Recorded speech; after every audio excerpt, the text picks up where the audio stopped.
একজন অসহায় মা তার ছোট্ট মেয়েকে নিয়ে একটি মার্কেটের সামনে দিয়ে যাচ্ছিল।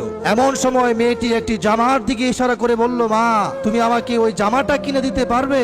কিন্তু অসহায় মায়ের কাছে কোনো টাকা ছিল না। এদিকে মেয়েটি সেই জামার জন্য প্রচন্ড পরিমাণের কান্না করতে থাকলো। পাশে দুইজন বড়লোক সুন্দরী মেয়ে তাদেরকে নিয়ে হাসি ঠাট্টা করতে লাগলো। এদিকে মা তার মেয়েকে সান্ত্বনা দিয়ে বলল, মা আমি তোমাকে অনেক দামি জামা কিনে দিব, কিন্তু এখন আমার কাছে কোনো টাকা নাই মা।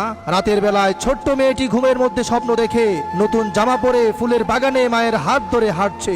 এদিকে মাও ঘুমের মধ্যে স্বপ্ন দেখে টাকা, কিন্তু কি করবে, গরিব মানুষ কিনে দেওয়ার সামর্থ্য নাই। পরের দিন মা বস্তা নিয়ে অলিগলিতে রাস্তাঘাটে সারাদিন খালি বোতল টুকিয়ে বিক্রি করে সামান্য অর্থ পায়, কিন্তু সেই অর্থ দিয়ে জামা কেনা সম্ভব ছিল না। তখন মা তার সর্বশেষ জমানো শখের আংটিটি বিক্রি করে দেয় আর মেয়ের স্বপ্ন পূরণ করার জন্য তার পছন্দের জামাটা কিনে দেয়। প্রিয় বন্ধুরা, বাবা মা আমাদেরকে অক্লান্ত পরিশ্রম করে নিজেদের স্বপ্নকে বিলীন করে সন্তানের স্বপ্নকে পরিপূর্ণ করে।